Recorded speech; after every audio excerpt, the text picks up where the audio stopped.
Chicos, ¿qué tal? ¿Cómo están? Muy buenos días. Vamos a comenzar con las clases de Historia, Geografía y Economía y manteniendo esta línea, ¿no? Que estamos ya saliendo de lo que es el periodo del feudalismo. Ya salimos prácticamente, estamos empezando un nuevo periodo desde que hicimos el capitalismo mercantil, desde que empezamos a explicar un poco el establecimiento del capitalismo mercantil, la conformación de los talleres, cómo se comercializaban, cuál era la ideología que estaba detrás de ellos, ¿no? Con el humanismo y el renacimiento, las expresiones artísticas. Ahora vamos a hablar acerca de otro aspecto que es muy importante también para esas épocas, que vendría a ser la religión. Bien, como tú sabías, seguramente el año pasado, ¿te acuerdas que conversamos? Seguramente sabías que la religión estuvo muy presente y fue muy importante, sobre todo durante la época feudal, ¿cierto? Fueron alrededor de 6, 5, 6, 7, 8 siglos en los cuales todo se explicaba en base al teocentrismo, base a la idea de Dios, ¿cierto? Todo se explicaba con Dios. Por ejemplo, ¿no? ¿Por qué se caen las cosas? ¿Por qué caen las cosas? Porque Dios lo quiere así, ¿no? O ¿por qué crecen las plantas? Porque Dios lo quiere así y así sucesivamente. Sin embargo, con la aparición del humanismo, ¿no? y el uso de la razón, se van criticando estos pensamientos que estaban muy establecidos y vamos a empezar a tomar nuevas medidas, nuevas riendas y por tanto, una vez que tú ves de diferente forma algo que ya está establecido con mucha anticipación, ¿qué es lo que haces? Criticas, cuestionas. Y es básicamente de eso lo que se trata este periodo llamado la reforma religiosa.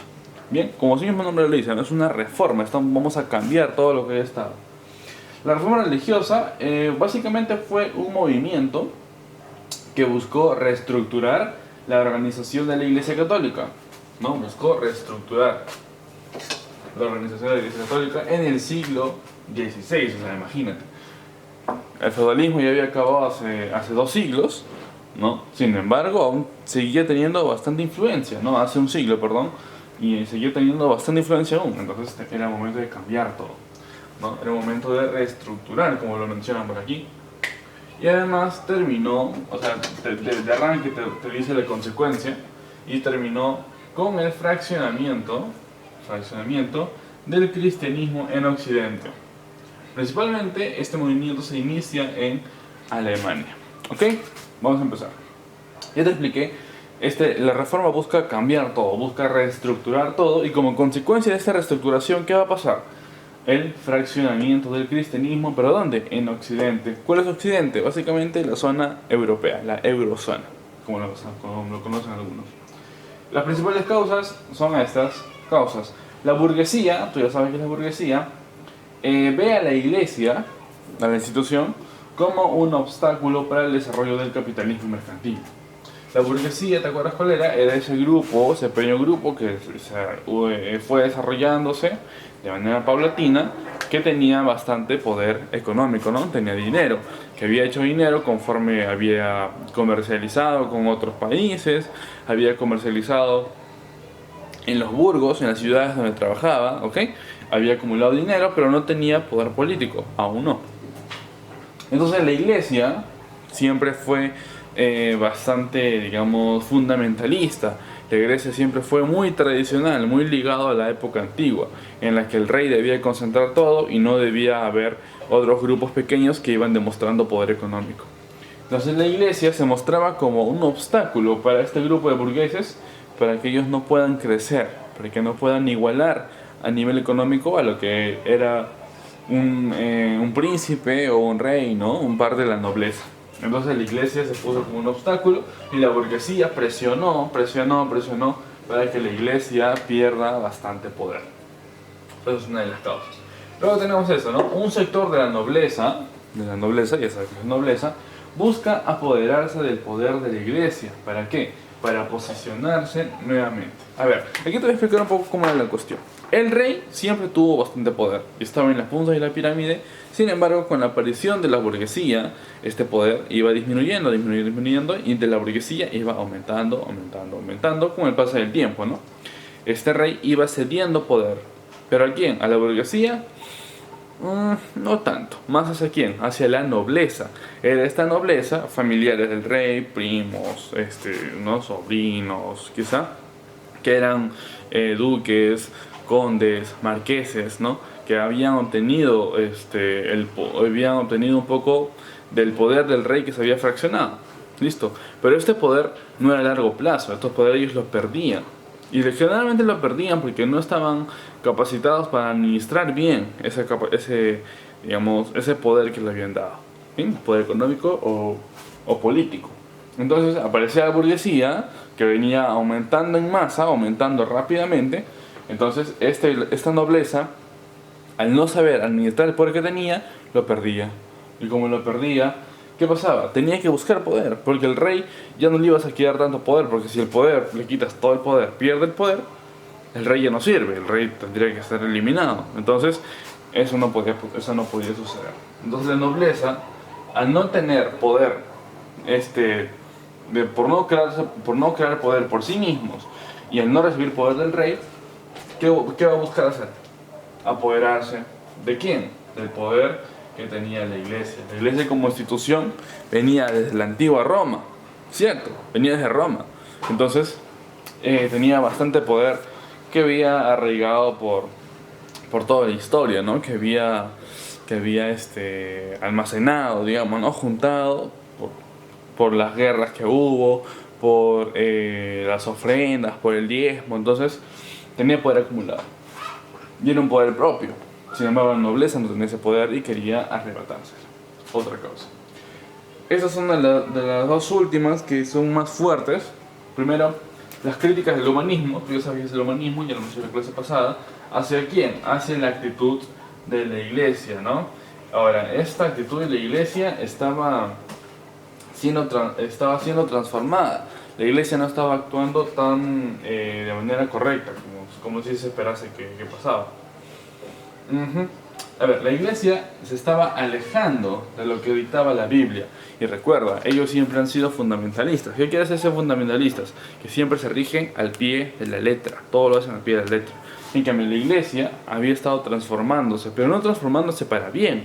No es como que tú te transformas y te adecuas. Por ejemplo, tú y yo nos estamos transformando y nos estamos adecuando a lo que son las clases virtuales. Entonces, estamos transformándonos para bien. Sin embargo, la iglesia se estaba transformando, pero para mal.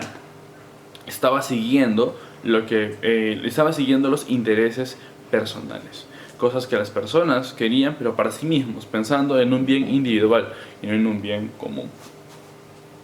Entonces, el humanismo, este movimiento que ya conoces, criticó este cambio, ¿no? En la iglesia, esta actitud que estaba teniendo la iglesia, que se estaba alejando de la Biblia, ¿no? Que era el libro sagrado, o sea, todos lo que hacían se basaba en la Biblia, pero la iglesia se estaba alejando de eso y estaba poniendo en primer plano sus intereses. Y por último viene este último punto que lo va a rematar todo, ¿no? Corrupción y negociación del clero. Se conoce como la venta de indulgencias. ¿Qué es la venta de indulgencias? Eso es cuando la iglesia, primero, negocia. ¿Con qué va a negociar? Con tus pecados. Te pongo un ejemplo. De repente tú has pecado. Has cometido un pecado, no sé, has sido infiel, ¿no? Bajo el sacramento del matrimonio. Listo, ya está. Ahora, lo correcto, según Biblia, sería, ¿no? Que ya has cometido un error, has cometido un pecado, pero entonces el sacramento ha quedado roto, ¿no? No has cumplido tu palabra. Y eso no se puede solucionar, ¿no? Ya la fregaste, básicamente. Ahora, ¿qué es lo que cobraban y qué es lo que se hacía en la iglesia? La iglesia te cobraba cierto monto de dinero, te cobraba plata, para perdonar tu pecado, ¿ok? Para perdonarte el pecado. A ese perdón del pecado, por intercambio de dinero, se le llama indulgencia, ¿ok? Indulgencia. Y esto no se podía hacer, sin embargo la iglesia lo hacía. Obviamente, ¿no? Tú como rey y como nobleza, ¿por qué te vas a meter con la iglesia? No tienes por qué fiscalizar ni nada. O sea, la iglesia es una institución supuestamente correcta. No es como cuando ven las noticias que le han pegado a un sacerdote, ¿no? Oye, mira, le han pegado al padrecito, ¿no? Pobrecito, que no se puede defender. Ah, ya, entonces siempre se ha tenido esa percepción de que ellos son buena gente, que no se va a hacer nada. No, sin embargo, se veía que eran corruptos. O sea, durante muchos años habían sometido al pueblo a la corrupción.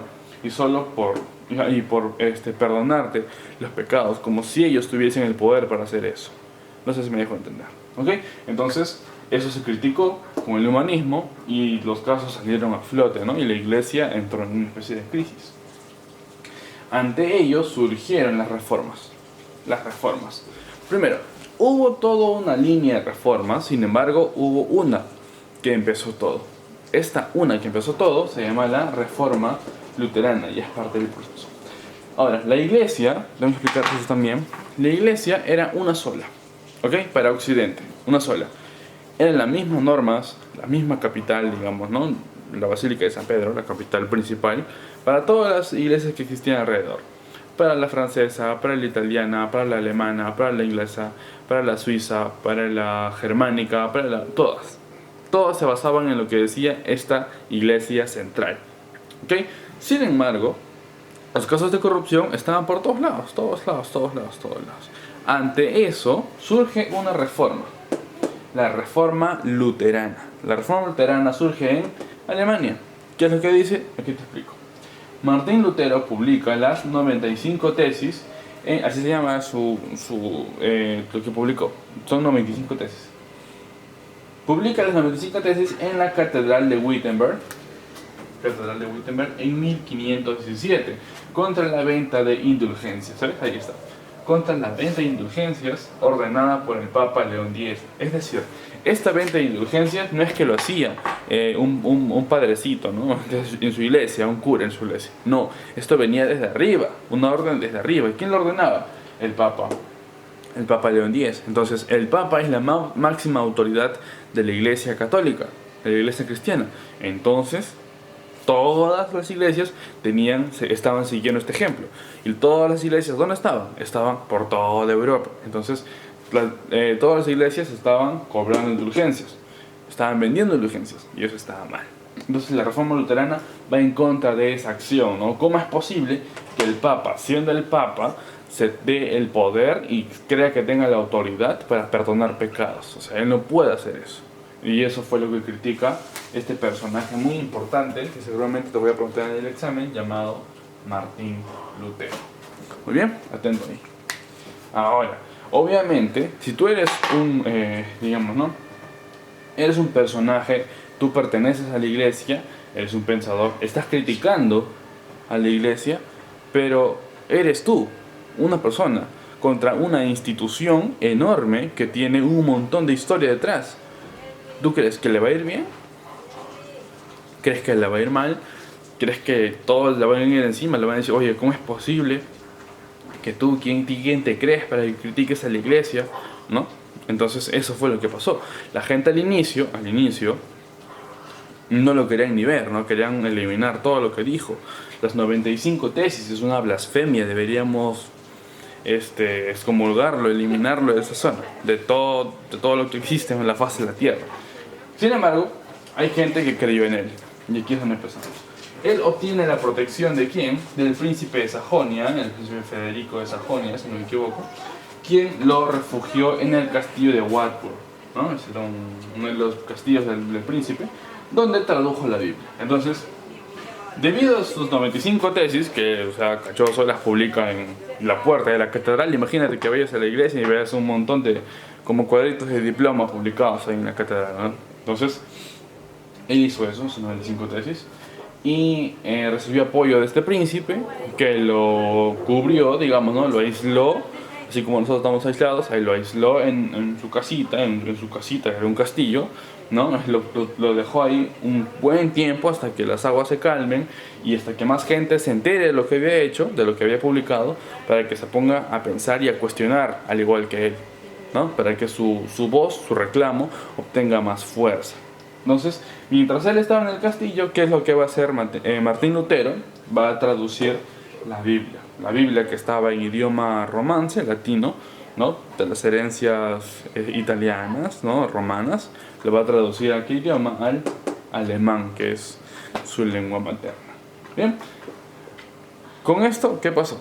Pasaron un montón de cosas más, y eso vamos a verlo por este lado de aquí.